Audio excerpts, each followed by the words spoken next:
बिस्मिल्लाहिर्रहमानिर्रहीम। अस्सलाम वालेकुम students, welcome to my YouTube channel LWR।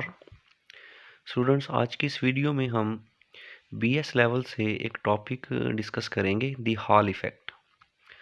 अगर द हॉल इफ़ेक्ट को हम देखें तो ये scientist sir Edwin H hall ने 1879 में इसको डिस्कवर किया था।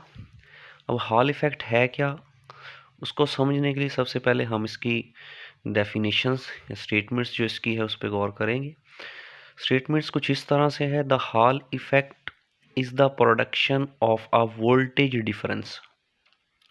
हॉल इफेक्ट क्या है? प्रोडक्शन है voltage difference across electrical conductor, किसी इलेक्ट्रिकल कंडक्टर के across, transfers to an electric current, जो ट्रांसफर यानी आर पार उसको एक गुजार रहा है उसमें से electric current, in the conductor, conductor में से, and to an applied magnetic field, और उस पर हमने एक मैग्नेटिक फील्ड अप्लाई करनी है परपेंडिकुलर टू द करंट, जो करंट के क्या होगी? परपेंडिकुलर होगी। ये तो स्टेटमेंट्स थी हॉल इफेक्ट की। अब इसको मज़ीद समझने के लिए हम ज़रा इसकी एक्सप्लेनेशन पर चलते हैं, जहाँ से हमें मज़ीद और इसके बारे में जो डाउट्स हैं वो क्लियर होंगे। स्टूडेंट्स, ज़रा डायग्राम पर गौर करें अगर, तो हमारे पास डायग्राम पे मैंने एक कंडक्टर्स की प्लेट यहाँ पर ले ली है। ये हमारे पास एक कंडक्टर की प्लेट है। कंडक्टर स्टूडेंट्स आप सब जानते हैं कैसी डिवाइस जिसमें से हीट या इलेक्ट्रिक करंट इजीली पास कर सकता है due two numbers of free electrons, क्योंकि इसके पास फ्री इलेक्ट्रॉन्स होते हैं तो इस वजह से इसमें से करंट पास कर सकता है। तो ये मेरे पास एक इलेक्ट्रिक कंडक्टर की एक प्लेट है। इसको मैंने अटैच कर दिया है with a battery, negative terminal and positive terminal. अब स्टूडेंट्स, अगर हम यहाँ पर देखें, ये वाला इसका जो एंड है कंडक्टर का नेगेटिव टर्मिनल से अटैच है तो नेगेटिवली चार्ज, ये वाला जो एंड है ये पॉजिटिव टर्मिनल से अटैच है तो पॉजिटिवली चार्ज हो जाएगा। और हम क्या करते हैं, यहाँ पर मैंने एक नॉर्थ और एक साउथ मैग्नेटिक फील्ड अप्लाई कर दी, जो डेफिनेशन में भी था perpendicular to the current. Current जो ये हमारे पास, अब इलेक्ट्रॉनिक करंट जो होता है वो नेगेटिव टू हम पॉजिटिव की तरफ उसकी डायरेक्शन शो किया करते हैं, जबकि पॉजिटिव से नेगेटिव की तरफ हम जानते हैं वो कन्वेंशनल करंट होता है। तो यहाँ पर ये मैंने रेड लाइन से ये एरो से शो करवाएं, ये हमारा करंट यानी कि नेगेटिव चार्ज फ्लो कर रहे हैं। इसके परपेंडिकुलर मैंने मैग्नेटिक फील्ड नॉर्थ ऊपर और नीचे इसके साउथ रख दिया। तो नॉर्थ से साउथ की तरफ मैग्नेटिक फील्ड लाइन आ रही हैं ये रेड कलर में, ये वाली मैग्नेटिक फील्ड लाइंस, ये हमने इस पे क्या कर दिया? अप्लाई। अब हमने ऐसा क्यों किया? क्योंकि स्टूडेंट्स देखें, ये वाला नेगेटिव से अटैच था, ये वाला पॉजिटिव से अटैच था। यहाँ पर तो पोटेंशियल शो होगा, लेकिन अगर मैं इस टर्मिनल पर और इस टर्मिनल पर चेक करूं वोल्टेज की, वोल्ट मीटर की मदद से, तो हमें यहाँ पर कोई वोल्टेज अपीयर नहीं होंगे। क्यों? क्योंकि इस वक्त तो कंडक्टर में से करंट फ्लो कर रहा है। हम क्या चाहते हैं? हम चाहते हैं कि ये वाला जो एक इसका एंड है और ये वाला जो एंड है, यहाँ पर भी इसी तरह पोटेंशियल अपीयर हो जैसे ये पॉजिटिव और नेगेटिव टर्मिनल में था। इस एंड पर और इस एंड पर पोटेंशियल प्रोड्यूस करवाना, वोल्टेज प्रोड्यूस करवाना ही हॉल इफेक्ट कहलाता है। और यहाँ पर जो वोल्टेज प्रोड्यूस होंगे उसे हम हॉल वोल्टेज का नाम देंगे। यही था ऊपर लिखा है, the Hall effect is the production of a voltage difference across an electrical conductor. ये इलेक्ट्रिकल कंडक्टर है, इसके क्रॉस क्या प्रोड्यूस करवाना? हमने वोल्टेज डिफरेंस प्रोड्यूस करवाना है। ठीक है, कैसे करवाना है? उस पर अप्लाई करेंगे magnetic field perpendicular to current. तो स्टूडेंट्स, ये था हमारा ओवरऑल प्रोसेस। अब यहाँ पर कैसे जनरेट होगा उसको ज़रा आपने गौर करना है। अब देखें स्टूडेंट्स, ज़रा मैं यहाँ पर नेगेटिव चार्ज कंसीडर करता हूँ, तो हमारे पास ये नेगेटिव चार्ज ये रेड कलर में इस तरफ मूव करते हुए आ रहे हैं, ये वाले ये शो करवाए हुए हैं।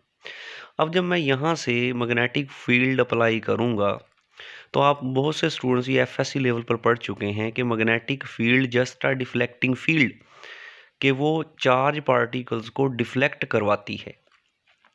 तो स्टूडेंट, जब यहाँ से मैग्नेटिक फील्ड इसमें से पास करेगी इस कंडक्टर में से, तो वो एक फोर्स एक्सर्ट करेगी इन मूविंग चार्ज पर, और वो फोर्स किस तरफ को लगेगी उसे फाइंड करने के लिए हम यहाँ पर यूज़ करेंगे right hand palm rule. Right hand rule भी होता है हमारे पास, राइट हैंड पाम रूल भी है। राइट हैंड पाम रूल क्या है स्टूडेंट्स, अपने राइट हैंड्स को आपने सीधा करना है, बिल्कुल फिंगर्स सीधी, जिसमें फिंगर्स आपको मैग्नेटिक फील्ड रिप्रेजेंट करेगी। पाम जो होगी, हथेली जिसे कहते हैं, वो आपकी फोर्स की डायरेक्शन को रिप्रेजेंट करेगी। थंब जो है वो फ्लो ऑफ चार्ज, यानी जिस तरफ चार्ज मूव कर रहे हैं आपने उस तरफ को थंब रखना है। तो स्टूडेंट्स देखें जरा, ये नेगेटिव चार्ज था, अगर हम इसी तरह ये राइट हैंड पाम रूल यहाँ पर रखते हैं, इस थंब को हम ये करंट की डायरेक्शन में इधर रखते हैं इस तरफ, और मैग्नेटिक फील्ड को अप से डाउनवर्ड रखते हैं, तो ये पाम जो है ये फोर्स रिप्रेजेंट करेगी, और यहाँ से ये चार्ज मूव करते करते इस तरफ को बेंड हो जाएंगे, ये इस तरफ को बेंड होना शुरू हो जाएंगे। तो ये हमारा यहाँ पर नेगेटिव चार्ज, क्योंकि ये नेगेटिव चार्ज थे, फ्री इलेक्ट्रॉन थे, इस तरफ को बेंड होना शुरू हो जाएंगे। जबकि अगर पॉजिटिव चार्ज कंसीडर करें तो पॉजिटिव चार्ज याद रखिएगा, जिस तरफ नेगेटिव चार्ज बैंड होते हैं उनके ऑपोजिट ही पॉजिटिव चार्ज बैंड हो जाते हैं। बिकॉज आप लोग जानते हैं नेगेटिव चार्ज का जो ऑपोजिट चार्ज होता है वो पॉजिटिव होता है, तो इनकी मोशन भी फिर नेगेटिव के क्या होगी, ऑपोजिट। तो स्टूडेंट जब ऐसा होगा कुछ देर प्रोसेस, तो आप फिर वहाँ पर वोल्ट मीटर की मदद से देखेंगे, तो आपको यहाँ पर पॉजिटिव, यहाँ पर नेगेटिव पोटेंशियल अपीयर होना शुरू हो जाएगा। इस सारे प्रोसेस को ही हम क्या कहते हैं, हॉल इफेक्ट का नाम देते हैं। अब देखें स्टूडेंट्स, जब यहाँ पर ये पॉजिटिव और ये क्या हो जाएगा, नेगेटिव, तो यहाँ पर आप सब जानते हैं एक इलेक्ट्रिक फील्ड जनरेट हो जाएगी जो पॉजिटिव टू नेगेटिव की तरफ होगी। यहाँ पर ये दिखाया गया, ये देखें, ये कुछ इस तरह से एक पॉजिटिव प्लेट बन जाएगी, एक नेगेटिव प्लेट, और यहाँ पर नॉर्थ पोल था, ये साउथ पोल था। ये positive to negative electric field जाना शुरू कर देंगी, और ये ऊपर से मैग्नेटिक फील्ड लाइंस आ रही थी। अब वो चार्ज पार्टिकल जो इसमें मूव कर रहा था, वो दो फोर्स के इफेक्ट में मूव कर रहा है, एक इलेक्ट्रिक फोर्स और एक मैग्नेटिक फोर्स। लेकिन स्टूडेंट अगर ये इलेक्ट्रिक फील्ड और ऊपर से ये मैग्नेटिक फील्ड जो फोर्स जनरेट करती हैं, इलेक्ट्रिक फोर्स और मैग्नेटिक फोर्स, वो अगर एक कंडीशन पे हम कह दें जी इक्वल हो जाएं, अगर ये लिखा भी है यहाँ पर if magnetic and electric force are equal then, तो लिहाजा ये मैग्नेटिक फोर्स को हम रिप्रेजेंट करेंगे इलेक्ट्रिक फोर्स को। मैग्नेटिक फोर्स का फार्मूला होता है क्यू वी बी। असल में मैग्नेटिक फोर्स का जो फार्मूला है स्टूडेंट्स याद रखिएगा, F M is equal to Q into V cross B. ये असल में मैग्नेटिक फोर्स का फार्मूला होता है। जब क्रॉस प्रोडक्ट ख़त्म करते हैं तो साइन आ जाता है। याद रखिएगा वेलोसिटी और मैग्नेटिक फील्ड दोनों एक दूसरे के परपेंडिकुलर होती हैं। परपेंडिकुलर में एंगल कितना बनता है, साइन 90 का बनेगा, यानी ये बन जाएगा क्यू वी बी। क्रॉस ख़त्म करेंगे तो साइन थीटा की जगह हम कितना पुट कर देंगे, 90। साइन 90 क्या हो जाएगा, 1, तो लिहाजा हमारे पास क्यू वी बी बनेगा, जो मैंने ये मैग्नेटिक फोर्स की जगह क्यू वी बी लिख दिया है। और इलेक्ट्रिक फोर्स का फॉर्मूला होता है क्यू ई। अब स्टूडेंट यहाँ पर Q से तो Q क्या हो जाएगा, कैंसल हो जाएगा ये, तो हमारे पास V B is equal to E, और इसके साथ मैं नीचे H लिख दूंगा। इसे हम हॉल इलेक्ट्रिक फील्ड का नाम भी दे देते हैं। अब इसको मैं इधर लिख लेता हूँ, और V के साथ स्टूडेंट मैं छोटा सा नीचे D लिख देता हूँ, ये है ड्रिफ्ट वेलोसिटी। और स्टूडेंट याद रखिएगा कि ड्रिफ्ट वेलोसिटी वो चार्ज जो इलेक्ट्रिक फील्ड के अगेंस्ट मूव करें, तो उस वक्त उनकी जो वेलोसिटी होगी उन्हें ड्रिफ्ट वेलोसिटी से रिप्रेजेंट करेंगे। और ड्रिफ्ट वेलोसिटी का जो ऑर्डर होता है, ये एमसीक्यूज में भी पूछ लिया जाता है, 10⁻³ मीटर पर सेकेंड, ये ड्रिफ्ट वेलोसिटी का ऑर्डर होता है। तो ये हमारे पास इक्वेशन 1 आ गई।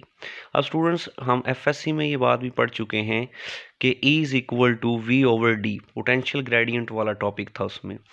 अब यहाँ पर D डिवाइड हो रहा है, इस तरफ आकर क्या हो जाएगा, मल्टीप्लाई, तो V इज इक्वल टू ई की जगह मैं H लिख दूंगा और D साथ वैसे। ऊपर हमने इक्वेशन 1 और इसे इक्वेशन 2।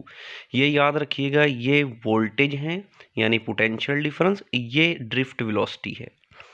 अब स्टूडेंट यहाँ पर देखें, हम बाय इक्वेशन 1 को दोबारा EH की वैल्यू ये थी, ये EH की वैल्यू हम इक्वेशन 2 में EH की जगह पर पुट कर देंगे।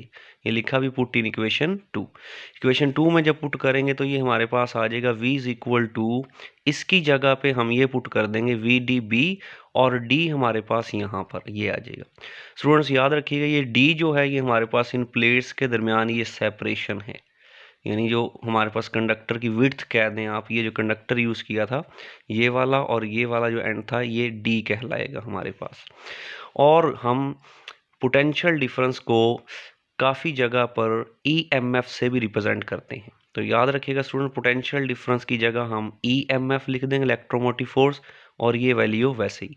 तो इस क्वेश्चन को हमें वो पूछ सकता है कि आप तो एक तो हॉल वोल्टेज या हॉल EMF निकाल दें, या एक वो हॉल इलेक्ट्रिक फील्ड की टर्म में भी आपसे पूछ सकता है। तो यहाँ तक तो ये हमारा एक टॉपिक था हॉल इफेक्ट। लेकिन स्टूडेंट्स याद रखें, अभी मैंने यहाँ पर बात की थी कि ये एक चार्ज पार्टिकल जो है ये मूव कर रहा है इलेक्ट्रिक फील्ड और मैग्नेटिक फील्ड में। तो स्टूडेंट्स याद रखिएगा, इस चार्ज पार्टिकल पर दो तरह की फोर्स लग रही है, एक इलेक्ट्रिक फोर्स और एक मैग्नेटिक फोर्स। जब एक चार्ज पार्टिकल इलेक्ट्रिक फोर्स और मैग्नेटिक फोर्स में मूव करता है तो उस पर जब दोनों फोर्सेस का सम होता है उसे हम लॉरेंट्ज फोर्स का नाम देते हैं। तो यहाँ पर लॉरेंट्ज फोर्स को भी डिफाइन कर दिया गया है।